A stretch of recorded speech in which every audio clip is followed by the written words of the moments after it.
Go ahead. Sell me this pen. Today I'm going to teach you how to sell anything to anyone, anytime.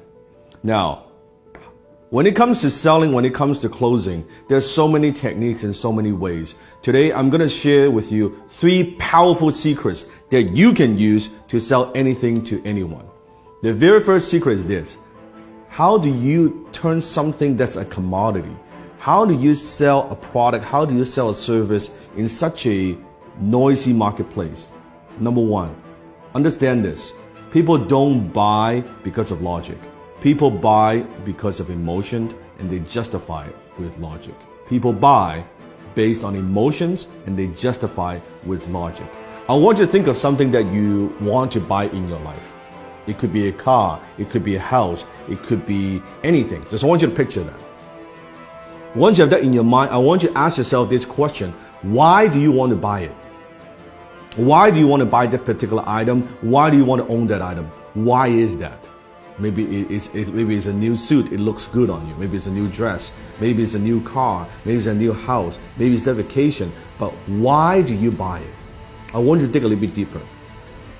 If you peer through the layers, I think you'll realize you're buying emotions. Maybe you buy the item because of greed. You want to make money or you want to save money.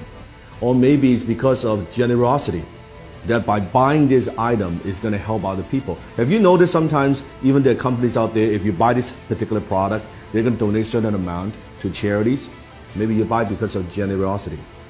Maybe because of shame, that if I don't buy this, I'll look foolish. If I don't own this, I'll look foolish. Or maybe it's fear, that if I don't buy this, I'm going to be missing out. I don't want to miss out. Maybe it's an escape, that you go on the vacation, your 9-to-5 job is driving you fucking crazy, and you say, oh man, I need some time off. Maybe doing it, buying it because of escape. Whatever those reasons are, those are very often emotional reasons. So you buy because of emotion, and you justify with logic. So think about when you're selling something to somebody. Are you just talking about features and benefits? What this thing would do for you? Or are you pushing those emotional hot buttons?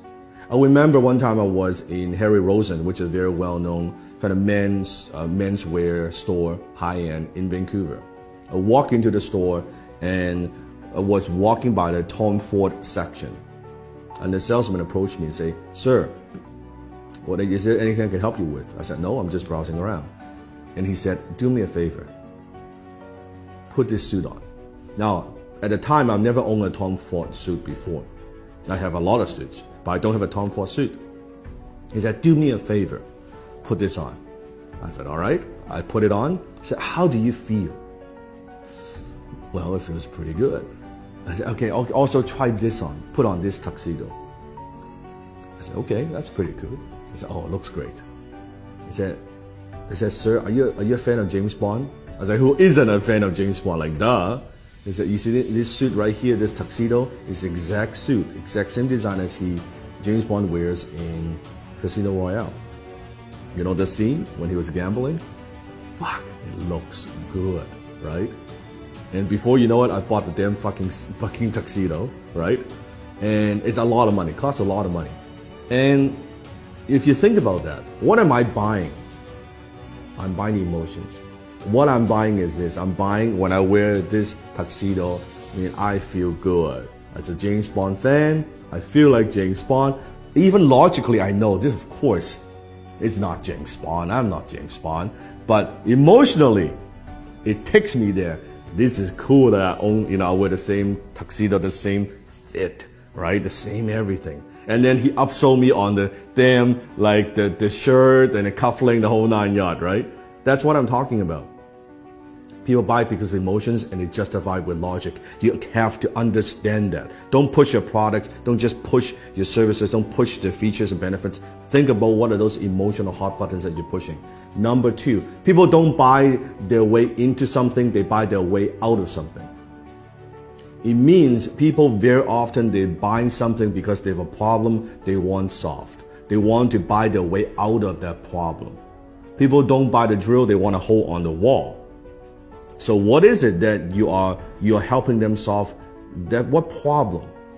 What is it? What is that thing? You have to understand. So I always say the amount of money that you make is in direct proportion to how deep you understand your marketplace's pain. The amount of money you make is in direct proportion of how deep you go, how much you understand your marketplace's pain. So you have to understand what it is, what are the pains that people have, and how can you help them relieve some of that pain. So think about that. Number 3, people don't buy products and services, they buy stories.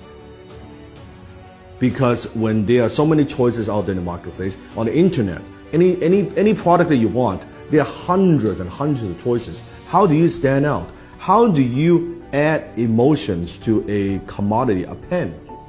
What's the difference between a $2 pen like this or an $800 Mont Blanc John F. Kennedy limited edition exclusive pen? $800 pen. It's the same pen. It has the same functions. Story. When you add story to an item, suddenly when you add the John F. Kennedy, the president's story attached to a brand, to a logo, it is 10 times more valuable. It is 100 times more valuable. It is 300 times more valuable, that particular pen. All because the story, you write the same. A $2 pen you can write too. That's the difference. So think about what's the story? How can you inject stories into everything that you do? Maybe it's an origin story. How did you get started? Why do you do what you do? What about also stories of your customers? I just launched a new YouTube channel. You can click on the link below. I'll put a link below in the description. You can check it out. It's the Dan Lok Global Community on YouTube. It has nothing to do with the program that I teach. It has everything to do with stories. It's stories from my students, what they have learned, their background, their stories. It has nothing to do with me. It has nothing to do with the program that I run. It has nothing to do with that but stories. It's other people's stories, other people's success stories. So where are you using stories in your marketing, in your business? How else can you use stories? Remember, facts tell, stories sell. Facts tell, stories sell. So comment below. Tell me, based on these 3 secrets, how will you sell me this pen? Go ahead, comment below, sell me this pen.